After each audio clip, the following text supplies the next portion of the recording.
Hello everyone, कैसे हैं आप सभी। तो कल हमने स्टार्ट किया था सेंटेंस। उसमें हमने इंट्रोडक्शन देखा था और दो टाइप देखे थे। पहला था असर्टिव सेंटेंस और दूसरा था इंटरोगेटिव सेंटेंस। तो आज उसके आगे बढ़ते हैं और जो टाइप्स बचे हैं उसको अब हम कंटिन्यू करते हैं। जैसे कि आपके सामने दिख रहा है इंपरेटिव सेंटेंस। तो इंपरेटिव सेंटेंस क्या होता है पहले वो समझते हैं। तो इंपरेटिव सेंटेंस ऐसे सेंटेंस होते हैं जिनका यूज हम क्या करते हैं, किसी को ऑर्डर देने के लिए करते हैं, किसी को एडवाइस देने के लिए करते हैं या फिर रिक्वेस्ट करने के लिए भी करते हैं। क्लियर है। इंपरेटिव सेंटेंस, इसको आदेश सूचक वाक्य भी कहा जाता है। क्या कहा जाता है? आदेश सूचक वाक्य। इनका यूज हम क्यों करते हैं? किसी को ऑर्डर देने के लिए करते हैं, किसी से रिक्वेस्ट करने के लिए करते हैं या फिर किसी को एडवाइस करने के लिए भी हम किसका यूज करेंगे? इंपरेटिव सेंटेंस का यूज हम करेंगे। जो इंपरेटिव सेंटेंस होते हैं ना, वो बेसिकली जो वर्ड्स दिए हैं ना, V1 मतलब वर्ब का फर्स्ट फॉर्म, ठीक है, या फिर डू से, डू नॉट से, इनसे भी स्टार्ट होता है या फिर लेट से भी इसका शुरुआत होता है। ये जो वर्ड्स दिए हैं ना, चाहे V1 हो, चाहे डू हो, चाहे डू नॉट हो, चाहे लेट हो, इनसे किसका शुरुआत होता है? इंपरेटिव सेंटेंस की शुरुआत होती है। और इंपरेटिव सेंटेंस का यूज हम क्यों करते हैं? किसी को ऑर्डर देने के लिए, एडवाइस करने के लिए या फिर रिक्वेस्ट करने के लिए हम इसका यूज करते हैं। जैसे कुछ एग्जांपल देखते हैं। ये यहां पर वर्ड लिखा गया है, एक्चुअल में ये वर्क होगा। ये क्या होगा? वर्क। वर्क हार्ड, कड़ी मेहनत करो, ठीक है। वर्क हार्ड, कड़ी मेहनत करो। अब ये क्या हो सकता है? ये एडवाइस भी हो सकता है, ये ऑर्डर भी हो सकता है ना। एडवाइस भी हो सकता है, ऑर्डर भी हो सकता है। ये पर्सन के कहने के ऊपर डिपेंड करता है, वो किस परसेप्शन से इसको कह रहा है, ठीक है। तो देखिए यहां पर लिखा है, मैं यहां पर इसको क्लियर लिख देता हूं। इसका लिखा है वर्क हार्ड। वर्क हार्ड मतलब कड़ी मेहनत करो। अब देखिए यहां पर ये है हमारा वर्ब का फर्स्ट फॉर्म, ठीक है। ये क्या है? वर्ब का फर्स्ट फॉर्म है, V1 से स्टार्ट होता है, ठीक है। अब मैंने आपको बताया था एक चीज कि अगर किसी सेंटेंस है, सेंटेंस का स्ट्रक्चर क्या होता है? सब्जेक्ट होता है, वर्ब होता है, ऑब्जेक्ट होता है। ये स्ट्रक्चर मैंने आपको बताया था। अब देखिए किसी सेंटेंस में कुछ हो ना हो मैटर नहीं करता, लेकिन किसी भी सेंटेंस की बात करें ना तो उसमें सब्जेक्ट होना जरूरी है और वर्ब होना जरूरी है। ये दोनों जो टर्म्स हैं, यानी कि सब्जेक्ट भी होना जरूरी है और वर्ब भी होना जरूरी है। इनके बिना कोई भी सेंटेंस नहीं कहलाएगा। क्लियर है। अब आपको लग रहा होगा कि भाई यहां तो केवल वर्ब दिख रहा है ना। इसमें वर्ब दिख रहा है, V1 से स्टार्ट हो रहा है, वर्ब से स्टार्ट हो रहा है, तो इसका सब्जेक्ट कहां है? और मैं बोल रहा हूं कि बिना सब्जेक्ट के एक सेंटेंस हो ही नहीं सकता। यहां तो सब्जेक्ट ही नहीं दिख रहा है, ठीक है। यहां तो सब्जेक्ट ही नहीं दिख रहा है। तो जब कभी भी, ये जनरली इंपरेटिव सेंटेंस में होता है, ये जनरली क्या होता है? इंपरेटिव सेंटेंस में होता है, आदेश सूचक वाक्यों में होता है। इसमें सब्जेक्ट है बट वो छिपा हुआ है। इसमें सब्जेक्ट है वो, बट वो छिपा हुआ है। और कौन सा सब्जेक्ट है? वो है हमेशा यू। हमेशा क्या रहेगा उसमें? Subject you. वहां पर वो अदृश्य है, दिखाई नहीं दे रहा है, बट है वहां पर, ठीक है। क्योंकि आप किसको कह रहे हो? सामने वाले व्यक्ति जिससे आप बात कर रहे हो उसी को तो आप बोल रहे हो ना, ठीक है। उसको आप क्या बोलोगे? You work hard. तो वहां पर यू ना बोल करके वर्क हार्ड बोल रहे हो।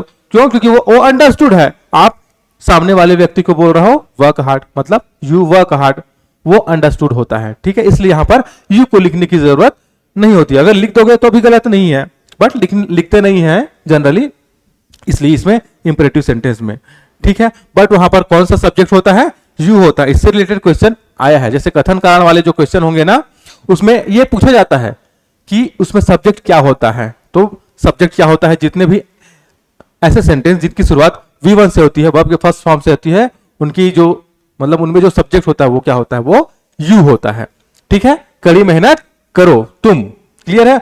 डू दिस वर्क, देखिए ये किससे स्टार्ट हो रहा है? डू से स्टार्ट हो रहा है, ठीक है। ये क्या हो जाएगा? इंपरेटिव सेंटेंस हो जाएगा। अब यहां पर भी सब्जेक्ट बोल सकते हो, तो यहां पर भी सब्जेक्ट यू ही होगा। यहां पर नहीं दिया है सब्जेक्ट, ठीक है। ये देखिए डू नॉट से हो गया, फुल स्टॉप रहेगा ना यहां पर, इस तरीके से। फिनिश द वर्क, यहां पर देखिए फिर से वर्ब का फर्स्ट फॉर्म हो गया। लेट मी गो, लेट से स्टार्ट हो रहा है। अब देखिए जो लेट होता है ना, एक ट्रांजिटिव वर्ब होता है। ट्रांजिटिव वर्ब किसे कहते हैं, जब वर्ब पढ़ेंगे वहां डिटेल से पढ़ेंगे, बट यहां पर आया है इसलिए मैं आपको बता देता हूं। ट्रांजिटिव वर्ब ऐसे वर्ब होते हैं जिनको हमेशा ऑब्जेक्ट की जरूरत पड़ती है। मतलब ऐसे वर्ब जिनको ऑब्जेक्ट की जरूरत पड़ती है उसे हम ट्रांजिटिव वर्ब कहते हैं। अब जो लेट होता है ना, वो भी होता है ट्रांजिटिव वर्ब, मतलब उसको ऑब्जेक्ट की जरूरत पड़ती है। अब देखिए किसी का नाम है तो कोई दिक्कत नहीं है, लेकिन अगर प्रोनाउन आ गया, ऑब्जेक्ट की जगह में प्रोनाउन आ गया, तो हमेशा प्रोनाउन के ऑब्जेक्टिव केस का यूज होगा। ठीक है, वर्ब के बाद अगर कोई ऑब्जेक्ट आ रहा है तो प्रोनाउन जैसे आ रहा है ऑब्जेक्ट होगा, तो ऑब्जेक्टिव केस का यूज हो हमेशा करेंगे। क्लियर है, याद रखना आप भी। ठीक है, अगर लेट है उसके बाद हमेशा अगर प्रोनाउन आ रहा है तो प्रोनाउन के ऑब्जेक्टिव केस का यूज ही हम करेंगे। क्लियर है, तो देखिए ये जितने भी सेंटेंस हैं उनको पढ़ करके आपको लगेगा या तो इसमें किसी को ऑर्डर दिया जा रहा है, किसी को रिक्वेस्ट किया जा रहा है, या फिर किसी को एडवाइस किया जा रहा है। इस तरीके का एक अर्थ निकलेगा, सेंस निकलेगा। ठीक है, तो इतना ही होता है इंपरेटिव सेंटेंस। ठीक है, ज्यादा नहीं होता, बस इतना ही होता है। इसको अच्छे से समझ लेंगे तो अगर यहां से क्वेश्चन आएगा तो 100% आपसे बनेगा। ठीक है, चलिए आगे देखते हैं। हमारा अगला टाइप है एक्सक्लेमेटरी सेंटेंस। एक्सक्लेमेटरी सेंटेंस क्या होते हैं, तो एक्सक्लेमेटरी सेंटेंस ऐसे सेंटेंस होते हैं जिनका यूज हम अपनी स्ट्रॉन्ग फीलिंग्स, इमोशंस या फिर रिएक्शंस को एक्सप्रेस करने के लिए करते हैं। ठीक है, एक्सक्लेमेटरी सेंटेंस जैसे अचानक से कोई भाव उत्पन्न हुआ, किसी को देख करके अचानक से हम एकदम अचंभित हो गए, तो अपना जो भाव व्यक्त करेंगे वो किसके थ्रू व्यक्त करेंगे, तो वो हम करेंगे एक्सक्लेमेटरी सेंटेंस। इसको हम हिंदी में विस्मयादिक बोधक सेंटेंस भी कहते हैं। ठीक है, तो देखिए इसकी शुरुआत किससे होती है, जनरली कभी कभी वर्ड से होती है, कभी कभी हाउस से होती है, और कभी कभी इनकी शुरुआत इंटरजेक्शन से भी होती है। ठीक है, जैसे हुर्रा, वाव, ब्रावो, ये कुछ क्या है, इंटरजेक्शन है जिससे इसकी शुरुआत होती है, किसकी, एक्सक्लेमेटरी सेंटेंस की। ठीक है, जैसे एग्जांपल देखते हैं, व्हाट अ मूवी। आपने कोई मूवी देखा सपोज, ठीक है, आपने कोई पिक्चर देखा, वो आपको बहुत पसंद आया, अब उसकी आप क्या कर रहे हैं, तारीफ कर रहे हैं, तो बोलोगे व्हाट अ मूवी। मतलब अपने अंदर के भाव को आप व्यक्त कर रहे हो अपने शब्दों के जरिए, आप बोल रहे हो व्हाट अ मूवी, कितना बढ़िया, कितना शानदार मूवी था। ठीक है, तो अगर आपको किसी की तारीफ करना है तो एक्सक्लेमेटरी सेंटेंस का यूज कर सकते हैं, है ना। किसी की बुराई भी करना है तो भी आप कर सकते हो, एक्सक्लेमेटरी सेंटेंस का यूज करते हो। ठीक है, जैसे अगला देखिए, hurrah, I got selected for the job. देखिए किसी को जॉब मिल गया, वो बहुत खुश हुआ, वो क्या हुआ, बहुत हैप्पी हुआ, तो बोलता है hurrah, I got selected for the job, मतलब मैं जॉब में सिलेक्ट हो गया। ठीक है, देखिए bravo, well played boys, well played boys, compliment किया जा रहा है, तारीफ किया जा रही है कि आपने बहुत अच्छा खेला, ब्रावो वेल प्लेड बॉयस। ठीक है, जो खिलाड़ियों को इसमें तारीफ किया जा रहा है, उनको कॉम्प्लीमेंट दिया जा रहा है, तो इसका यूज किस लिए करते हैं, किसी की तारीफ करने के लिए करते हैं। ठीक है, मतलब अपने अंदर की भावनाओं को व्यक्त करने के लिए हम किसका यूज करेंगे, हम यूज करते हैं एक्सक्लेमेटरी सेंटेंस का। ठीक है, इसकी शुरुआत कभी कभी किससे होती है, व्हाट से होती है, हाउ से होती है, या फिर कभी कभी इंटरजेक्शन से भी होती है। ठीक है, तो ये जो सेंटेंसेस है ना, ये जो टाइप्स है, ये एकदम नैरो होते हैं, मतलब ज्यादा वास्ट नहीं होते, छोटे छोटे होते हैं। अगर आप इतना समझ लिए इनका जो कॉन्सेप्ट है, तो यहां से 100% आपसे क्वेश्चन अच्छे से बनेगा। ठीक है, एक्सक्लेमेटरी सेंटेंस किस लिए यूज करते हैं, हम स्ट्रॉन्ग फीलिंग्स, इमोशंस एंड अपने जो रिएक्शंस है उनको एक्सप्रेस करने के लिए, उनको व्यक्त करने के लिए। क्लियर है, ये पहले हमने बताया, ये भी ज्यादा नहीं था, बस इतना ही था, इसको आपको अच्छे से समझ लेना है। और अभी हमने जो देखा एक्सक्लेमेटरी सेंटेंस, ये हमें अच्छे से समझ लेना, बस इतना ही है, ज्यादा नहीं है। ठीक है, ज्यादा क्या था, जो इंटरोगेटिव सेंटेंस था ना, वही थोड़ा था, बाकी सब एक एक पेज में आ जाएगा कॉन्सेप्ट जो है। ठीक है, वो क्लियर हो जाएगा। अब देखिए अगला हम देखते हैं ऑप्टेटिव सेंटेंस। ऑप्टेटिव सेंटेंस हम देखते हैं, तो ऑप्टेटिव सेंटेंस क्या होते हैं, ऐसे सेंटेंस जिनके द्वारा हम किसी को आशीर्वाद देते हैं या फिर किसी को श्राप देते हैं, तो उन सेंटेंसेस को हम कहते हैं ऑप्टेटिव सेंटेंस। ऑप्टेटिव सेंटेंस का यूज हम किस करते हैं, किसी को आशीर्वाद यानी कि ब्लेसिंग देने के लिए करते हैं, किसी को कर्ज करने के लिए यानी किसी को श्राप देने के लिए करते हैं, या फिर किसी के लिए कामना करने के लिए करते हैं। अगर किसी के लिए हमें विश करना है तो उसके लिए भी हम किसका यूज करेंगे, हम यूज करते हैं ऑप्टेटिव सेंटेंस का। इच्छावाचक वाक्य भी इसको कहते हैं, इसको क्या कहा जाता है, इच्छा सूचक वाक्य या फिर इच्छावाचक वाक्य ऑप्टेटिव सेंटेंस को कहा जाता है। ठीक है, जो ऑप्टेटिव सेंटेंस है ना, जनरली इसकी शुरुआत में से होती है, किससे होती है? में से होती है, ठीक है। इसके लास्ट में कभी कभी एक्सक्लेमेशन मार्क भी आता है, एक्सक्लेमेशन मार्क भी आता है और कभी कभी फुल स्टॉप भी आता है। अच्छा, यहां पर मैं एक चीज आपको बताना भूल गया, जो एक्सक्लेमेटरी सेंटेंस हमने पढ़ा था ना, अब देखिए इसमें कभी इसका एंड किससे होता है? एक्सक्लेमेशन मार्क से होता है और कभी कभी फुल स्टॉप से भी होता है। आप सेंटेंस को पढ़ करके समझ जाओगे कि इसमें अर्थ क्या निकल रहा है, उसके आधार पर आप पहचान जाओगे कि जो सेंटेंस है वो किस तरह का सेंटेंस है, बस आपको उसको समझना है। क्लियर है? तो एक्सक्लेमेटरी सेंटेंस में अंत कभी कभी एक्सक्लेमेशन मार्क से होता है, ठीक है, कभी कभी किससे होता है? फुल स्टॉप से भी होता है, लेकिन हर सेंटेंस में आप देखोगे तो एक्सक्लेमेशन मार्क दिखेगा जरूर। देखिए यहां पर है एक्सक्लेमेशन मार्क, यहां पर है और यहां पर है, इस तरीके से। क्लियर है?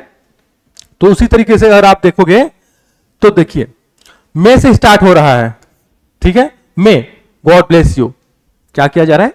इच्छा, किसी के लिए अच्छी कामना किया जा रहा है कि आपकी मतलब भगवान आपकी मतलब पूरी करे, ठीक है, आपके ऊपर कृपा बनाए रखे, ठीक है, भगवान आपके ऊपर कृपा बनाए रखे। ये क्या दिया रहा है? आशीर्वाद दिया जा रहा है। आशीर्वाद भी बोल सकते हो, इच्छा भी बोल सकते हो, ठीक है, आशीर्वाद दिया जा रहा है।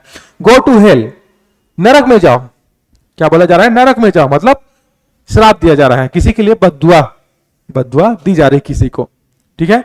तो किसी के लिए दुआ ब्लेसिंग मतलब दुआ, किसी को दुआ देना है, किसी को बद्दुआ देना है, ठीक है ना। दुआ मतलब अच्छी कामना, बद्दुआ मतलब गलत कामना, ठीक है, बुरी कामना, है ना।